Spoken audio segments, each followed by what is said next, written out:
ರಾಷ್ಟ್ರದಲ್ಲಿ ಅನ್ನದಾತರ ಅನುಭವಿಸುವಂತಹ ಕಷ್ಟ ಅಷ್ಟಿಷ್ಟಲ್ಲ. ಮಳೆ ಜಾಸ್ತಿ ಆದರೂ ಕಷ್ಟ, ಮಳೆ ಬರದಿದ್ರೂ ಕಷ್ಟ, ಈ ರೀತಿಯಾಗಿ 108 ಕಷ್ಟಗಳನ್ನು ನಿಭಾಯಿಸ್ತಾ ಅದು ಹೇಗೋ ಅದ್ಯಾವ ಸ್ವರೂಪದಲ್ಲೋ ಬೆಳೆ ಬೆಳೆದು ನಮ್ಮೆಲ್ಲರ ಹೊಟ್ಟೆ ತುಂಬಿಸುವಂತಹ ಕೆಲಸವನ್ನು ಮಾಡ್ತಾ ಇರುವಂಥದ್ದು ರೈತರು. ಆದರೆ ಅಂಥ ರೈತರು ಪುಡಿಗಾಸಿನ ಪರಿಹಾರಕ್ಕೆ ಬರಬರಲಿ ಅಂತ ಕಾಯ್ತಾ ಇರ್ತಾರೆ ಅಂತ ಹೇಳಿದ್ದು ಸಕ್ಕರೆ ಸಚಿವ ಶಿವಾನಂದ ಪಾಟೀಲ್. ನಿನ್ನೆ ಮಂತ್ರಿಗಳು ಕೊಟ್ಟಂತಹ ಹೇಳಿಕೆ ಇವತ್ತು ರಾಜ್ಯಾದ್ಯಂತ ರೈತರನ್ನ ಬೀದಿಗಿಳಿಯುವಂತೆ ಮಾಡಿತು. ರೈತರಿಗೆ ಏನಪ್ಪ ಅಂತಂದ್ರೆ ಒಂದೇ ಆಸೆ ಇರ್ತದೆ, ಮ್ಯಾಗ ಬರಗಾಲ ಬೀಳಲಿ ಅಂತೇಳಿ. ಯಾಕಂದ್ರೆ ಅದು ಸಾಲ ಮನ್ನಾ ಆಗ್ತದೆ. ಸಕ್ಕರೆ ಹಾಗೂ ಜವಳಿ ಸಚಿವ ಶಿವಾನಂದ ಪಾಟೀಲ್ರ ಈ ದರ್ಪದ ಮಾತು ಈಗ ರೈತರನ್ನ ಕೆರಳಿಸಿದೆ. ರೈತರು ಪರಿಹಾರಕ್ಕಾಗಿ ಬರಗಾಲ ಬರಲಿ ಅಂತ ಕಾಯ್ತಿದ್ದಾರೆ ಅಂತಿರೋ ಸಚಿವ ಶಿವಾನಂದ ಪಾಟೀಲ್ ಹೇಳಿಕೆ ಖಂಡಿಸಿ ರಾಜ್ಯದ ಹಲವು ಜಿಲ್ಲೆಗಳಲ್ಲಿ ಇವತ್ತು ಅನ್ನದಾತರು ಬೀದಿಗಿಳಿದರು. ರೈತರ ಬಗ್ಗೆ ಹಗುರವಾಗಿ ಮಾತನಾಡಿದ ಶಿವಾನಂದ ಪಾಟೀಲ್ ಅವರಿಗೆ ಬೆಳಗಾವಿಯ ಗಣೇಶ್ಪುರದ ಸಕ್ಕರೆ ಆಯುಕ್ತಾಲಯದ ಕಚೇರಿಗೆ ರೈತರು ನುಗ್ಗಿದ್ರು. ಸಚಿವ ಶಿವಾನಂದ ಪಾಟೀಲ್ ಕಚೇರಿಗೆ ನುಗ್ಗಿ ಸಚಿವರ ಹೆಸರಿನ ಬೋರ್ಡ್ ಕಿತ್ತು ಹಾಕಲು ಪ್ರಯತ್ನಪಟ್ಟರು. ಅಡ್ಡ ಬಂದ ಪೊಲೀಸ್ ಅಧಿಕಾರಿಗಳ ಜೊತೆಯೂ ರೈತ ಸಂಘಟನೆಯವರ ವಾಗ್ವಾದ ನಡೆಯಿತು.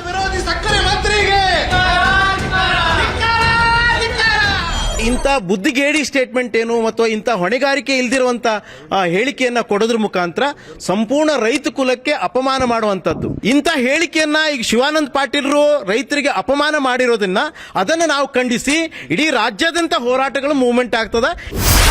ರೈತರ ಕುರಿತು ಸಚಿವ ಶಿವಾನಂದ ಪಾಟೀಲ್ ಹೇಳಿಕೆ ವಿಚಾರ ಮಂಡ್ಯದಲ್ಲೂ ರೈತರನ್ನ ರೊಚ್ಚಿಗೆಬ್ಬಿಸಿತು.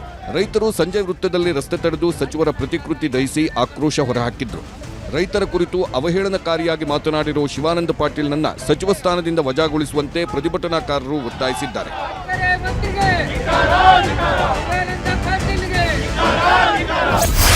ರೈತರ ಬಗ್ಗೆ ಸಚಿವ ಶಿವಾನಂದ ಪಾಟೀಲ್ ಅವಹೇಳನವಾಗಿ ಮಾತನಾಡಿದ್ದಾರೆಂದು ರೈತರು ಸಿಡಿದೆದ್ದಿದ್ದಾರೆ. ಧಾರವಾಡದ ಕಲಘಟಗಿ ಪಟ್ಟಣದ ಆಂಜನೇಯ ವೃತ್ತದಲ್ಲಿ ರೈತರು ಸಚಿವರ ಭಾವಚಿತ್ರ ಹರಿದು ಆಕ್ರೋಶ ಹೊರಹಾಕಿದ್ದಾರೆ.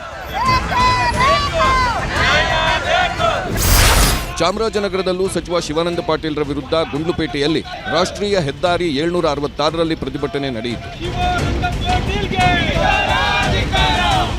ಶಿವಾನಂದ ಪಾಟೀಲ್ರ ಹೇಳಿಕೆ ತಪ್ಪು ಅಂತ ಯಾವ ಸಚಿವರೂ ಹೇಳ್ತಿಲ್ಲ. ಬಾಯಿ ತಪ್ಪಿ ಅಂದ್ರು ಫ್ಲೋನಲ್ಲಿ ಹೇಳಿದ್ದಾರಷ್ಟೇ. ಅವರು ರೈತರ ಮಗ ಅಂತೆಲ್ಲ ಸಿದ್ದರಾಮಯ್ಯ ಬಳಗ ಹೇಳಿಕೆ ಕೊಟ್ಟಿದೆ. ಆದ್ರೆ ಬಿಜೆಪಿಯವರು ಸುಮ್ಮನಿರ್ಬೇಕಲ್ಲ. ರೈತರನ್ನು ಕಸಕ್ಕಿಂತಲೂ ಕಡೆ ಮಾಡಿ ಲೇವಡಿ ಮಾಡುತ್ತಿರುವ ಕಾಂಗ್ರೆಸ್ನವರಿಗೆ ಅನ್ನದಾತನ ಶಾಪ ತಟ್ಟಲು ಇನ್ನೂ ಹೆಚ್ಚು ದಿನವಿಲ್ಲ ಅಂತ ವ್ಯಂಗ್ಯ ಫೋಟೋ ಹಾಕಿ ಎಕ್ಸ್ನಲ್ಲಿ ಪೋಸ್ಟ್ ಹಾಕಿದೆ.